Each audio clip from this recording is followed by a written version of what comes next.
China scraps COVID policy. Japan says it's going to double its budget. And is Taiwan driving off the semiconductor companies that have made it such an important part of the global economy?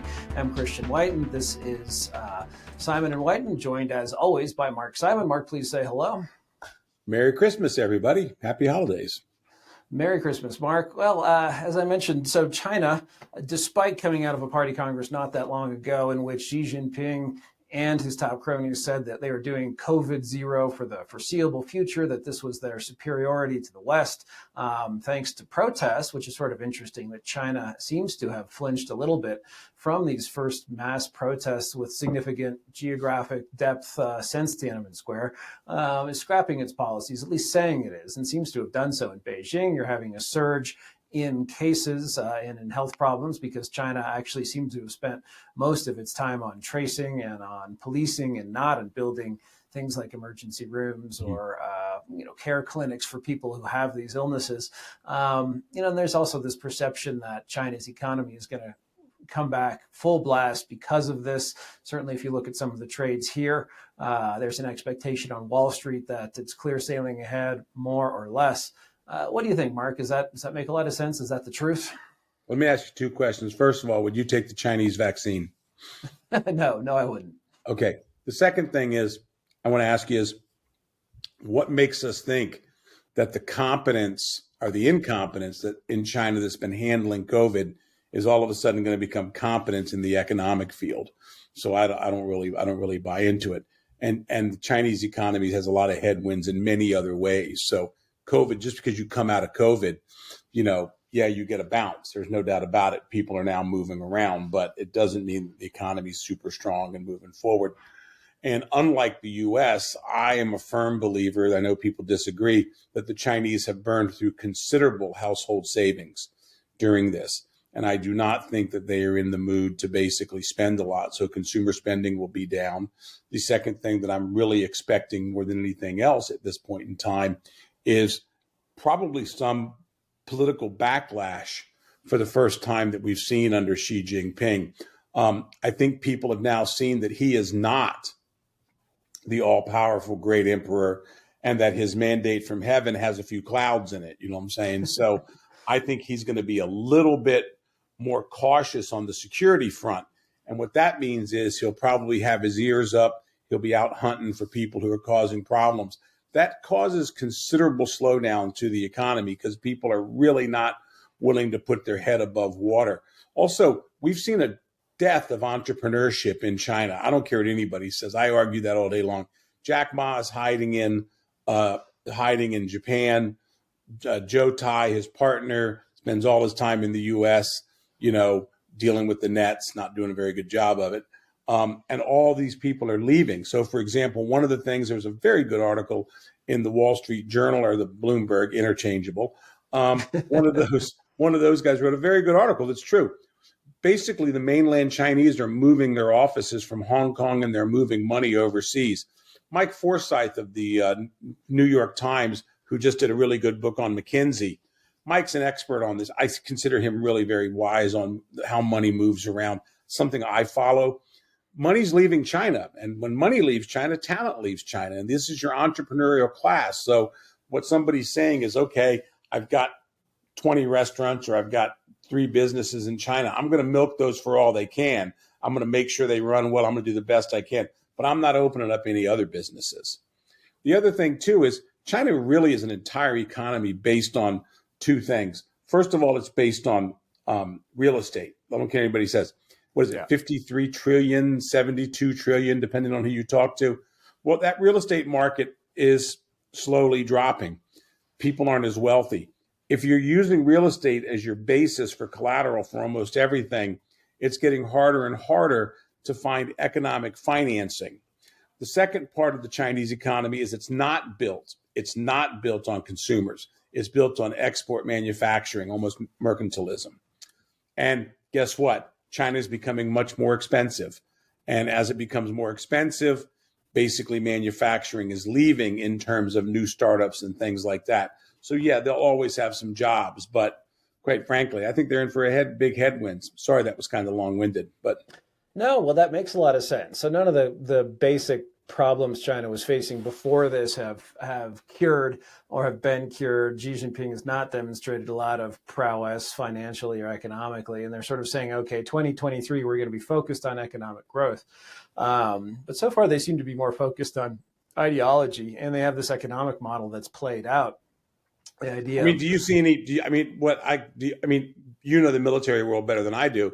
Do you see any signs of them slowing down in their militarization of Asia and their dropping anything? doesn't seem to be.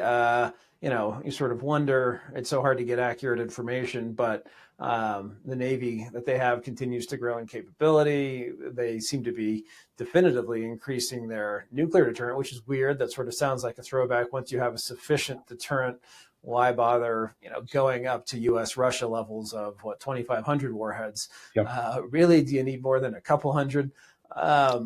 The flip side of that argument is, well, this gives them a second strike capability if they, I don't know, if we perform a sneak attack on them, which I would say is probably pretty unlikely that they could ride that out and still retaliate, which in turn perfects deterrence. Anyway, no talk of any sort of decrease And that costs money. I mean, when they fly 15 bombers at Taiwan, that costs money, and that scares the Taiwanese, certainly scares the Japanese, and the U.S. gets concerned. So I really think the only thing I find interesting about COVID really is typical Communist Party. It's like, we're here today, we're here yesterday, we're here today, and there's no lines in between. So like they're running all these commercials, and that's because they control the media. They control the media. They think they control the narrative. I believe it's different now. I believe people have enough different communication levels. They have memories. They're trying to use basically the Great Firewall internally. In other words, what they do with the Great Firewall, people always forget. It's not that they take everything down right away. They just never let anything build up. So if you have like a function on like Liu Xiaobo, the human rights, people post all the time, we love him. 3 days later, it's gone. So there's no depth of knowledge. There's no ability to keep things going on. It's the reason why you bump into mainland Chinese kids at U.S. campuses, and all of a sudden they're like, 1989, Tiananmen Square. Wow. Because it went down the memory hole. You know what I'm saying? And it's sort of sad that it works so well. You'd think that, so they censor stuff, but word of mouth, people talking, or people who can get around blockades on the internet. But it sounds for the mass of the people that it actually does work, censorship. I mean, look, I've always believed that most places people pay attention to what, the price of rice, as I call it. We just have a bigger stream because our things are tied in. In China, in repressive societies, the government, the military, all that control is off to the side. People don't want to deal with it. But I think China's problem is and their problem abroad, the reason why they're having so much trouble abroad, is essentially the Great Firewall really doesn't work when there's what is it? Somebody told me the other day there's something like 16 million VPNs going into China, from people. And every shop I know has one. Office I used to deal with, they have VPNs, or they have direct lines, or they carry Hong Kong cell phones, you know what I'm saying? Or whatever it is they do. I mean, if Musk ever turns on Starlink over China, he probably won't be. That'll be the first sign that he's no longer a Tesla shareholder. but that's right, yeah. But the thing with him is you're dealing with someone, in my mind, with the Communist Party. They're trying to memory hold this thing. And maybe it'll be, maybe it won't be. I think the thing they do have going for them is they're dealing with Omicron. And essentially, they'll probably wipe out a few 100,000 people over the age of 80, which the net effect of that is some pissed off kids, but also, an overall cost saving, that Freakonomics way of life. In other words, you're taking out a bunch of people in their 80s.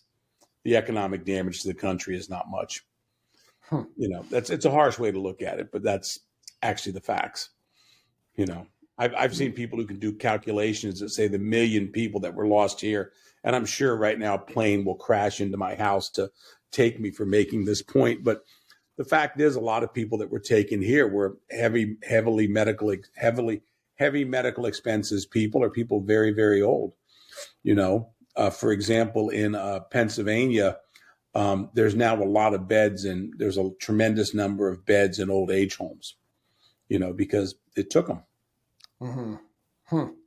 Switching geography slightly, but still in East Asia, Japan.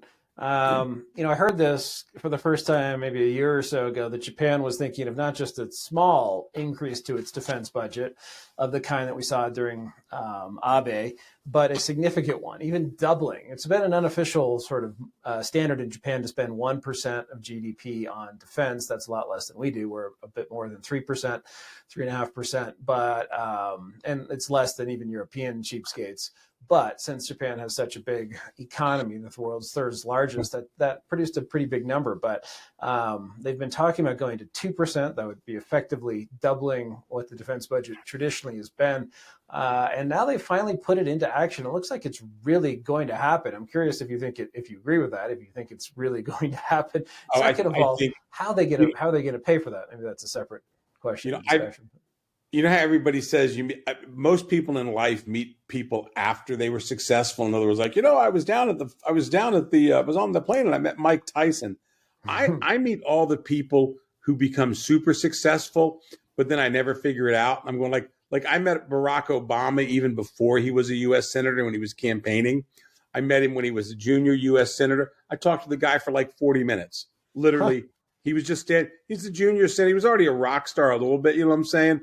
But it was an odd event that he was at. I talked to the guy for 40 minutes. I liked him a lot. So my point is that, like, I tend to meet people before they happen. And I met Abe a couple of times. And I've always, because when you meet somebody, it's like, whoa, they're going to their, look, the Japanese are incredibly serious about this. They have moved billions of US dollars to the islands. People don't realize it. They have islands that are about 100 miles, 120 miles above Taipei. In fact, the last time when Nancy Pelosi came out, the Japanese actually fired missiles over those islands. So they are serious about this.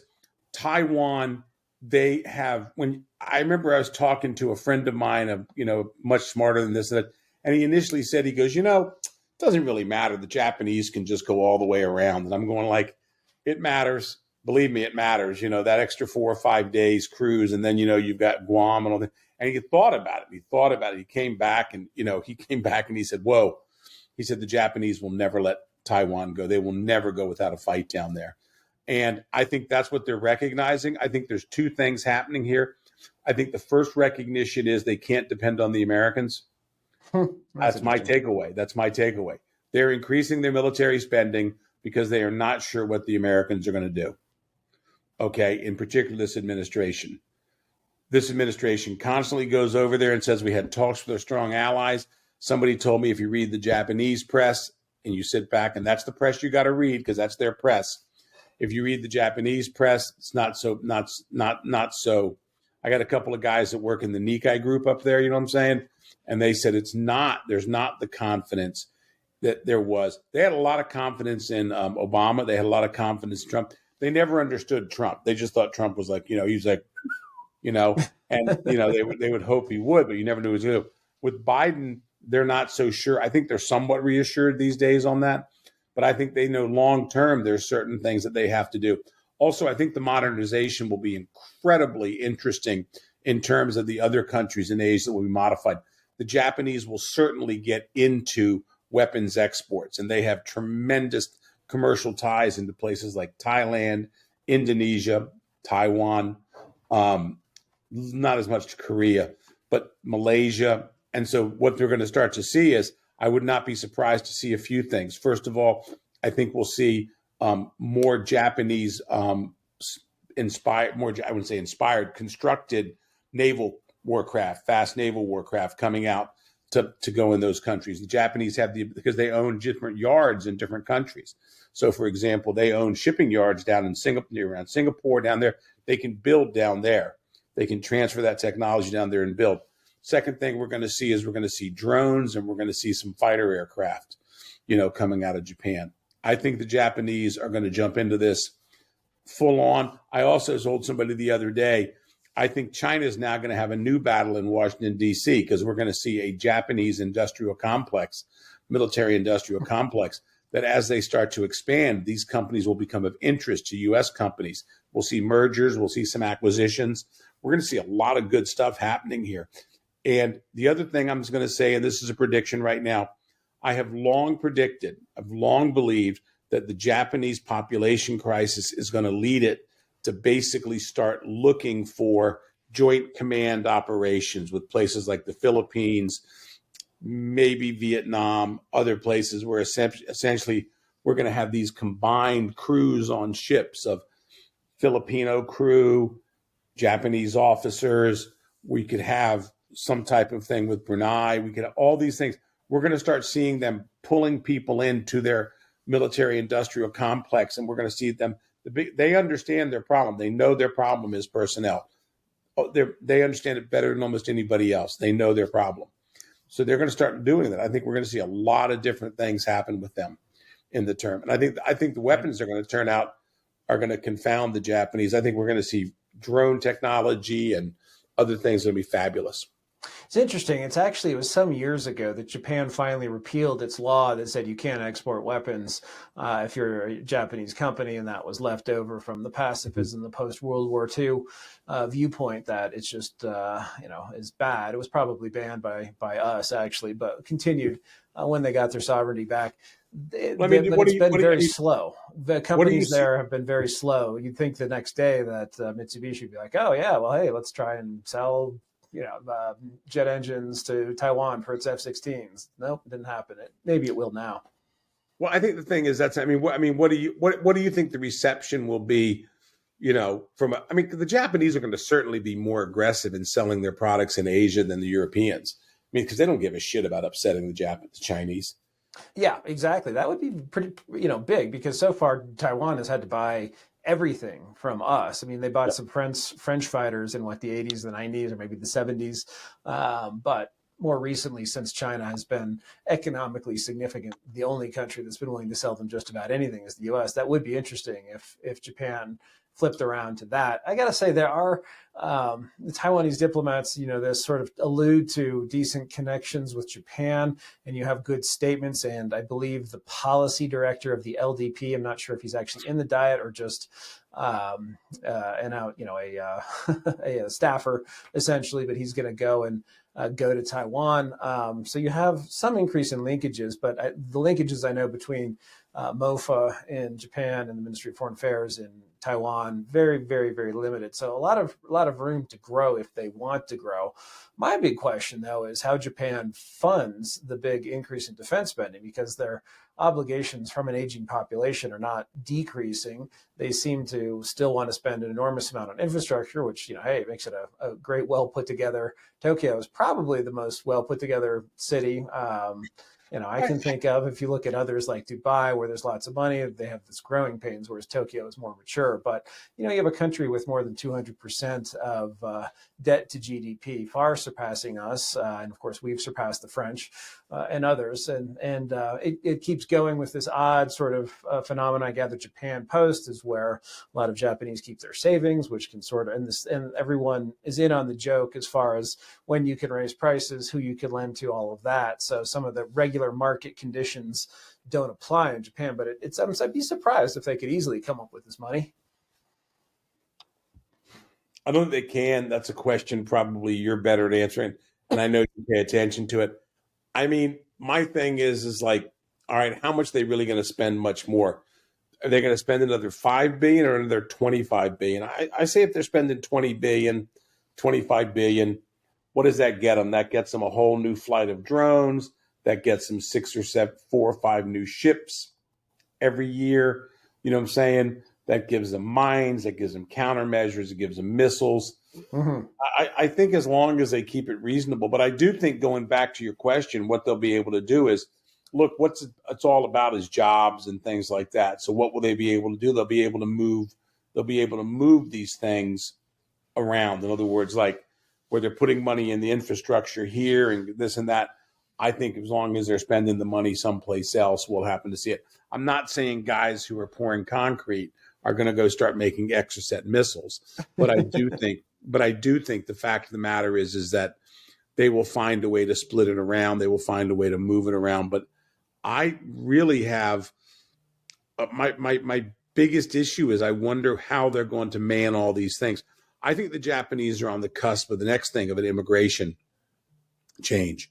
I think we're going to see them bring it. They already cheat a little bit, unlike Taiwan. You know what I'm saying? I mean, they already like, you see, if you're up in Hokkaido, it's like, I remember I went to Hokkaido like 7 years ago, and I went to visit these 3 farms. Everybody I met was Filipino. You meet like the 2 top guys would be Japanese, and then you'd meet Filipino guys. You know what I'm saying? They're all running it up there. So, and when you talk to them, they haven't been there 4 years. I mean, they've been there like 25 years, 28 years. They speak fluent Japanese. They start to move into the culture. They get married. They bring their wives up. I think Japan, and they're not counted in the census. That's the funniest thing about it, because they're considered migrant workers for 25 years. Yeah. No, and then they have this magic thing where they can actually stay after like, if they have like 35 years or something, they get, I don't know what it is, they get grandfathered in, they were telling me. So, and they get all the benefits and health care and stuff, and they'll all work till they're 75 or 80, and they speak fluent Japanese, and they watch Japanese TV, and they, watch Japanese movies. They get together on the weekends and talk, Tagalog. But no, I think the Korean population, same thing. They used to be divided between the ones who were pro-South and pro-North. There was this big organization, I think Chosun Soren, ran pachinko parlors, organized crime, and sent the money to North Korea. Finally, it got shut down, I think, in the 2000s. But yeah, you sort of look and it's like, oh, and it's this group. They're not quite fully Japanese, even though they're clearly not going anywhere. I think countries are going that's I think we could do a whole show on demographics, because I think that's why the US is winning. That's why Europe's winning right now. Going to win in the long term. It's growing pains initially, but overall it's a better problem to have with people coming in than with not enough people, as we see with Taiwan, for another subject matter, One of my favorite analogies with Japan, this is someone who travels to Asia a lot. Jet lag has you up early in the morning when you arrive. I was jogging at maybe 4 or 5. It was pitch dark over back where the fish market used to be, but south of there, not crowded at all. And they were fixing a sidewalk that looked perfectly fine to me. Maybe it had a little crack in it. So you had 3 or 4 guys out fixing the sidewalk. You had a diversion of traffic, foot traffic, not cars, but they had a set of cones. So if you happened to be on foot at 4 a.m. in this random place, that was not a well-traveled part of Tokyo, you would go. And despite all of these provisions and a guy waving a wand at 4 a.m. and no one around, someone comes with a bike, 10 speed, and goes right through the wet cement. They're like, that's Japan, sort of in this neat little thing where you have the spending on the infrastructure, the over sort of organization and control, and someone still to mess it up. Yeah, I mean, I love going. I miss Japan. I love Japan. I haven't been to Japan in 3 years now because of COVID, so I'm finally going back this summer. Do you ever, before we leave Japan for the next topic, what do you Lost in Translation with Bill Murray? It's got to be at least 10 years old, maybe 15 or so. Did you like it or not? I love Lost in Translation. I thought it was a great movie. The one thing I liked about it, and I know this sounds odd, is Japanese hotels are actually nice. They're clean and everything like that, but they've got that certain thing about them, that sanitation like feeling about them. You know what I'm saying? Like if you open a cracker, the cracker is in like this incredibly complex, packaging, and it's not that good, but it's okay. And everything you get is like, it's just so good. I thought Bill Murray captured it really, really well. And we're all, the other thing too about Japan is, I always say this, and people get mad at me, I like the fact that you're not going to ever really be Japanese. In other words, you get guys who live there for 25, 35 years. They've got all their friends. Everybody loves them. And they're usually in the intellectual community. But, I know guys who've lived out in the countryside. Yeah, I lived here for 25, 30 years. They worked up around Yokohama and come back in. And then they retire to Tennessee. And I'm like, why are you retiring to Tennessee? And they said, because once you stop working, they said, there's really not much to do. They said, you're not part of their social group. It's not like you're invited everywhere. With work, you're going, you have friends and stuff like that. And they said, I just don't feel like there's really no retired American community there. I just know a guy who did that. I used to work with him for the Military Sealift Command. And he's a great guy. And he just told me, he said, I went back to Tennessee. And I'm like, what about your wife and your kids? He goes, I live in Tennessee. He said, I go back to Japan 3 times a year and my wife comes here. He said, we basically were together 8 months a year. We've been married 40 years. Said, we're fine. The kids, he said, the kids are in Japan and the U.S. But the thing is like, it's a very strange place for foreigners, but I love it so much. It works. It does work. I mean, the banking, nothing that you need to work works, but everything that you don't need to work works. Food's great. Restaurants are fine. People are nice. Taxis happen. Everything. It's safe and all that stuff. I mean, an ATM machine is like, it's like crack in Fort Knox. You know what I'm saying? But it's better. It's much better. It's like, yes, you can renew your immigration stamp at a 7-Eleven and maybe refinance your mortgage there. It's an amazing place. And buy all the underwear you ever need at a 7-Eleven. Right. Finally, with Taiwan, a win for the U.S. might be a loss for Taiwan. TSMC, largely considered the most sophisticated semiconductor company in the world, saying that it's going to invest in Arizona. And this was first announced during the Trump administration and sort of, fashioned as, this is reshoring and we're deepening our relationship with the U.S., et cetera. It now seems that they're going to increase so much that it's for economic reasons, it's for strategic reasons. People are worried about all the top sophisticated stuff being exclusively in Taiwan. And it's not just sort of the second tier that's coming to Arizona, but the first tier, theoretically. Is that the right way to look at it? And what do you attribute that to? Well, I take a much more dim view for Taiwan. I think this is a very bad sign for Taiwan. I think, first of all, someone who's a true Taiwanese patriot probably had to give I wouldn't say he had to sign off on it, but he could have blocked it if he wanted to or caused more trouble. Morris Chang. Morris Chang talked about the end of globalization at his speech at TMSC. Nobody listened to it. I think actually more people did than he thought, but it was a very good speech, and it was very talking about how globalization is over, and he's really looking at a bipolar world now. So the survival of his company is: do you put all your eggs in a basket in Taiwan, or do you spread them out? And where are you going to spread them out to? And why go to Vietnam when the Chinese can hit Vietnam just as easily as they can hit other places? So what are you doing?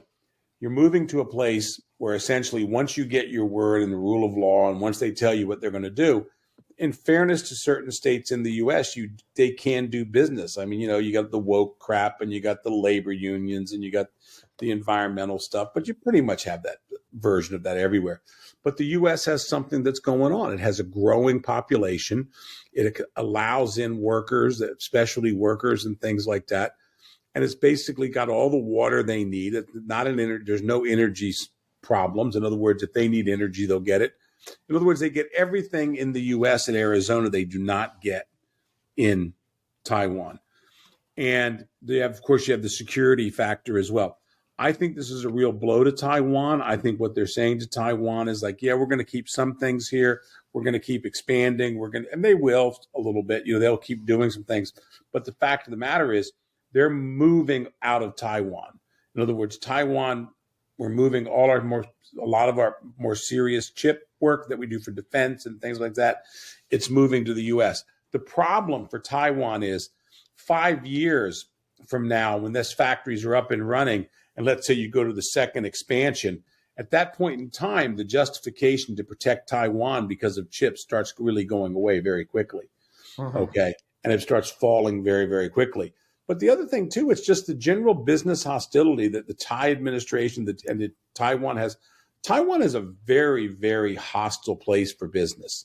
It always has been. I do a lot of business there, probably more than most people, certainly. I do real estate there. I've done animation. I've done media. We've done investments. It is the most regulated place I've ever been in Asia. I mean, it's India, basically. It's a place where the banking laws are strictly designed to, they have unique problems, I know. But the fact of the matter is, at the end of the day, those are your problems and not my problems. I'm just trying to run a business. Their immigration, they're hostile, very hostile to new people coming in. The Hong Kong kids were all going to show up. Everybody was going to come to Taiwan. Can't have you. No Hong Kong people. Okay. All the J1 visas, the B1 visas, everything like that, nightmare. Okay. For everybody, whatever their versions of those. So I think it's a very hostile place. Add on top of that, you've got an energy crisis and you've got water problems. Right. This is a country that is essentially taken itself out of a major industry. Of course, they're always going to have it there that people would say you're too dire. But my point is, 10 years from now, if the Chinese wait, there'll be a lot easier place to be people to give up. It's just not going to be that valuable. And the demographics are just awful. They're just off the chart awful. Well, that's pretty concerning, considering No, we want them to. But yeah, I think what you say is right. One of the things that drives me nuts is it's like there's this entire. I actually put stuff out that's pretty hostile on Twitter, and I'm starting to hear from some of the lefties who start to agree with me. It's like, what are you doing? President Tai is not a good economic president. I mean, when during COVID, people go, well, look at Taiwan, it's growing at 6.1%. Yeah, because everything became about import substitution at that time. And Taiwan was unique in the sense that it had a lot of exports going out in this high-end stuff and these chips. Did they do anything to reward the chip companies? Did they do anything special? No, absolutely not. Right. And they stayed closed for almost 3 years, and that they took advantage of nothing. Real problematic. Right. Well, let's hopefully they turn it around. They're dependent on not only engagement with the world, but the rest of the world caring about them. I'm not sure if the world will care about them if they don't have things that they need. Right. People have a very strange, it's kind of like friends in life. When you have your friends in life, when a friend takes care of themselves and tries really hard, is always grateful, that's the friend you want to take care of. The friend who's always like, please, can you help me? There's nothing I can do. You'll help that friend. But after a while, you look at them and say, look, you got to get on your own 2 feet. And the fact is the Taiwanese they're in that latter mode. They are basically in the, we need some help. We can't do this. We can't do that, and that's fine. But that's not going to work for them.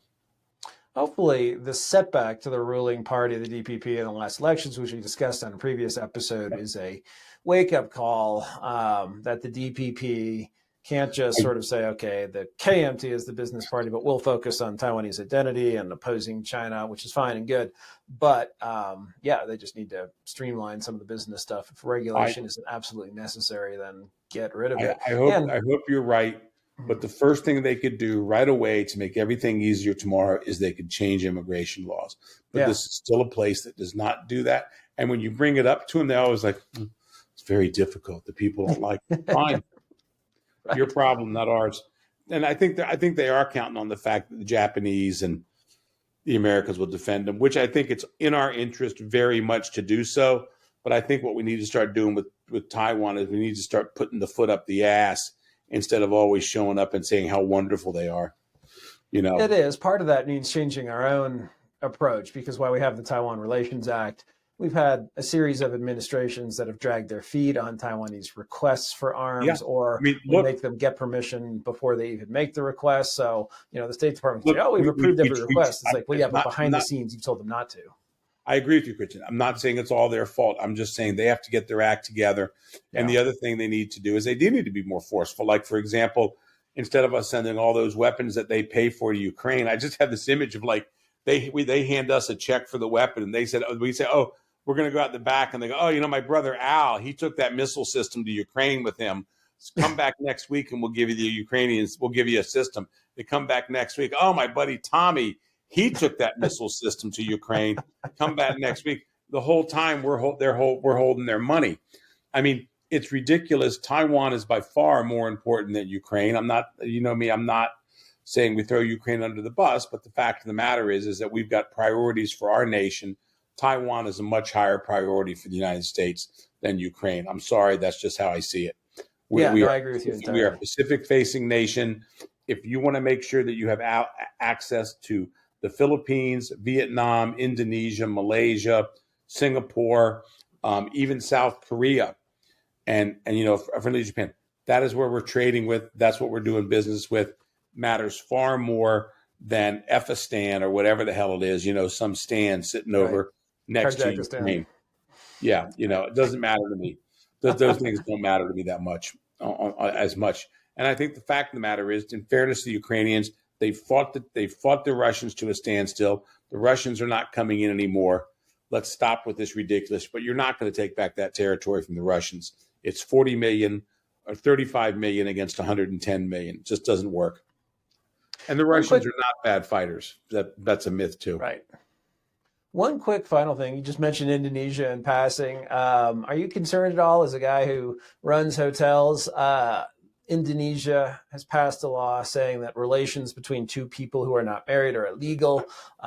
So any gay relationship or any relationship between two unmarried people, which technically could include American tourists visiting in Bali or in Jakarta, puts you outside of the law in Indonesia. Is this just a gesture? It seems like the latest in a string of concerning gestures. Well, If first of all, so, I followed it closely. I do Mhm. not believe the Indonesians say we're not going to prosecute foreigners. No, once it's on the books, you have a version of religious police. They don't like the homosexual lifestyle. They do not like couples shacking up together. I've been in Indonesia many a time where you just watch the Indonesians. They're looking out at in Bali and they're seeing, Australians walking around with, strings up their ass, and that's all they've got, and they're not happy about it. You know what I'm saying? Mhm. And I think you're going to, and that's Bali, where they're basically Hindu, and they're not even Mhm. happy about it. In other places, I saw it down in Myanmar with some of the Muslims down there in southern Thailand. Look, I think the fact of the matter is that people are going to have to start understanding that what we want it to be and what it is are two different things. And I think the thing is we have to set our trade agreements on that. And I think the fact of the matter is I have a real theory that we should have our values. These are the values we're coming to your country with. These are the values we're going to invest in your country. If you want a tier one relationship with us, we're not asking you to adopt our values, but when we're there, those are the values we're playing by. If you got a problem with it, that's it. The worst thing we have is the Tim Cook. Well, in certain countries, we abide by their laws. That's your country manager making your policy. That's not your policy. That's a country manager who's going to adjust every single time to make his life easier. Right. So you end up in Asia, you end up with 17 different policies based on who your manager is. People say, well, you've got to have the guy on the ground telling you what it's like. Not when it comes to what I'm doing. Does the guy on the ground send back a thing and say, well, I think we should have all pink iPhones? No. He sells what the market's going to bear, but also what you're developing, and I think it's a real, to be perfectly honest with you, can assure you right now there will be gay couples, there will be other couples who will be picked up and harassed. No doubt in my mind. You can say in Jakarta that we don't want to see this happening in Surabaya. Leave these people alone. But they're their own law down there. You know what I'm saying? And once it Right. happens, it becomes an issue. I can already tell you some of my gay friends in Asia, they're very selective about where they vacation. Even certain places in the Philippines, you got to be careful. Largely because there is flashback. But Thailand, everybody likes. I've never heard of problems in Thailand. Vietnam, not a problem, or something like that. But there are places, let's face it, the Muslim nations can get very nasty very, very quickly Right. for gay couples and also for single women. In other words, I was single women traveling around is not exactly the greatest thing in the world, for that. Look, these people have their norms, they have their values. My point is like, I treat it like this. That's fine. That's what you do. But when we show up with our investments, when we show up with what we're going to do, this is how it's going to happen. We're not going to dictate to you what's going to happen, but our people live by these rules. If you're not happy with that, let us know up front so we can make our people not show up. But I think there's no doubt in my mind they're going to be picking up gay couples and single straight Yeah. couples. So which is it's At it's the an very interesting least, for the trajectory. bribe money. At the very least, for the corruption money. Yeah. Oh, right. Just because At the very least, you see two wealthy gay men together, and they're together, and they're staying at a 5-diamond hotel. That's got to be worth a couple of grand to keep them out of jail. That's how it works down there. People forget that's how this stuff works a lot of times in these developing nations. Interesting. The hotel pays or the couple pays? Couple pays. Okay. To Hotel avoid probably the has to kick something too. Yeah. Yeah. Just All depends. right. So no spring break for your college-age daughters in Mindanao or southern Thailand or Yeah, I would encourage. I would or encourage Java, both. rural No, Java. I would encourage even like the Army Ranger Battalion. Probably not go to Mindanao. Not the best place in the world. Unless they're on a mission. Unless they're going to do something. You know what I'm saying? But if you're looking for a little R&R, not the place to go. on that. You know, I And guess in many parts of Indonesia, by the way. Indonesia's got some very conservative subsectors in it. You know what I'm saying? That, really can get nasty very quickly. interesting. I think it was MacArthur's plan to invade Mindanao first, and then it shifted to Leyte. And Yeah. there was sort of this breakdown in communications between the Army and MacArthur and the Navy. Of course, the Navy having a Well, better the Japanese PR never department. fully took Min. The Japanese never fully took Mindanao. Ah, but originally the Marines had to take Peleliu because they thought that was covering the flank for an attack on Mindanao, which then became pointless. Yeah, that's right. But anyway, That's right. the Navy blames MacArthur and vice versa. And the Navy has always had a better propaganda operation, although I kind of Far better. They know what they're doing, each one. All right. Well, look, I'll talk to you soon, but if I don't see you before that, have a Merry Christmas. All right. Merry Christmas to you and to all of our viewers, and we'll be back again soon with another edition of Simon and Whiten. Thanks.